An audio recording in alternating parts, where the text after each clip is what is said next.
Bon, alors, mon manager veut que je fasse cette formation, mais franchement, je comprends pas trop pourquoi. Ok Yael, faisons un petit retour en arrière si tu veux bien. Salut, vous allez bien? Salut. Ça va et toi? Ça va, mais j'ai pas beaucoup de temps, donc on va faire ça un petit peu vite. Ok. Alors, je regarde ça avec vous. Donc, Elena, je vois que tu finis ton projet demain, c'est ça? Ouais. Ok, super. Du coup, ce serait bien que tu prennes le nouveau client SO+. Ok.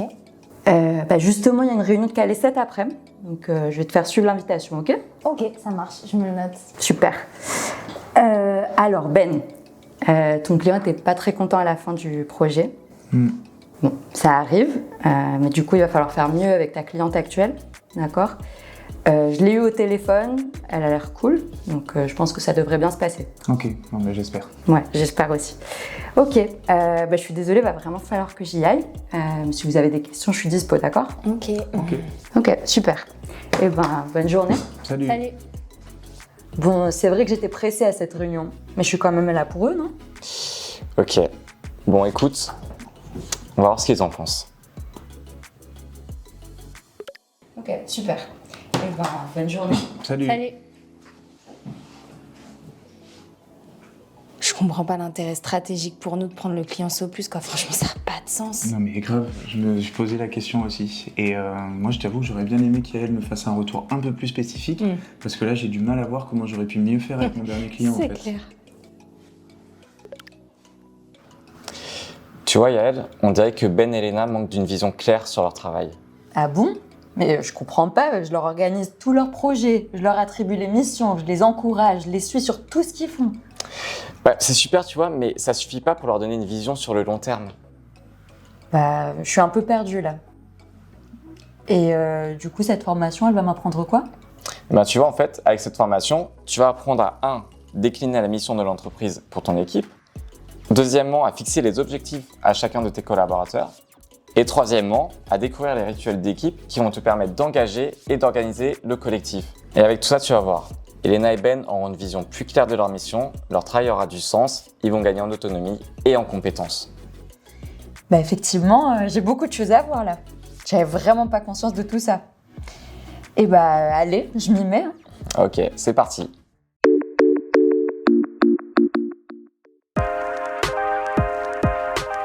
Définir la raison d'être de notre équipe est essentiel, mais ce n'est pas suffisant. Il faut parvenir à communiquer la mission de notre équipe pour que tout le monde puisse avancer de concert. Vous vous demandez sûrement comment rendre la mission de votre équipe engageante. Eh bien, c'est possible en la rendant quasi. C'est comme cohérente. Il faut que la mission de votre équipe soit alignée avec la raison d'être et la mission de votre entreprise. Elle comme lisible. Il faut que la mission soit compréhensible par l'ensemble de vos collaborateurs pour qu'ils puissent la transmettre au quotidien. A comme ambitieuse. Et oui, la mission doit présenter un certain niveau de challenge pour qu'elle pousse tout le monde à l'action. S comme singulière. Votre mission doit être alignée avec votre raison d'être et avec vos spécificités métiers. Et en dernier lieu, I comme inspirante. Là, nous faisons référence à ce que nous avons dit précédemment, mais aussi avec la façon dont on va le présenter. Il n'est pas nécessaire d'être un expert en communication pour présenter avec impact. Il est important de bien choisir son message. Parfois, moins de mots peuvent avoir plus d'impact. Pensez au Think Different d'Apple. 2 mots, un impact énorme.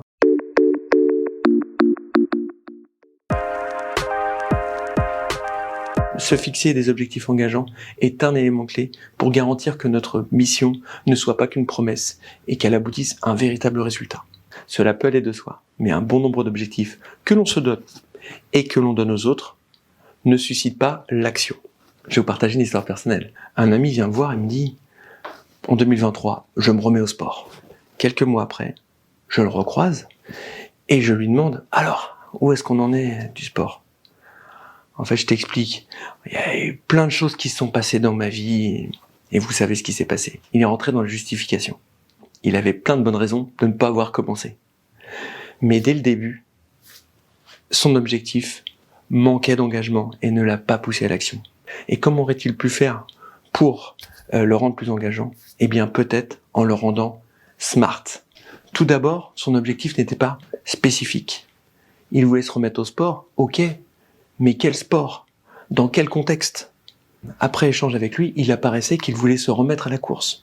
Super, belle initiative. Maintenant, on a un objectif un peu plus précis. Deuxième élément, il n'était pas mesurable. Et la course s'y prête parfaitement. On peut parler de mesures de fréquence, de distance, de durée d'effort. Après échange avec lui, il décide de se faire 2 séances d'1h30 par semaine. On va pouvoir le mesurer. L'étape d'après, c'est est-ce que son objectif est ambitieux? Auparavant, il n'était pas. Maintenant, il le devient. 2 séances d'1h30 pour quelqu'un qui n'a jamais couru est un bel objectif. Un objectif qui va le pousser à l'action, qui va le pousser à mettre en place un plan d'action. Mais peut-être trop ambitieux. Et c'est là où il va manquer le 4e élément, réaliste. Est-ce que c'est faisable pour quelqu'un qui n'a jamais couru de se mettre à courir 2 séances d'1h30, soit environ 15 km à vive allure? Après échange avec lui, il convient que peut-être 2 séances d'1 heure sont préférables. Il manque le T du temporellement défini. Sans deadline, peu de chances de rentrer en action. Attention, il faut que la deadline soit réaliste, raisonnable.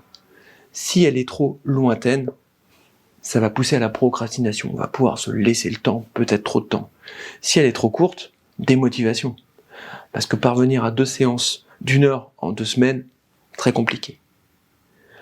Et là, il décide d'atteindre cet objectif de 2 séances d'1 heure dans 2 mois.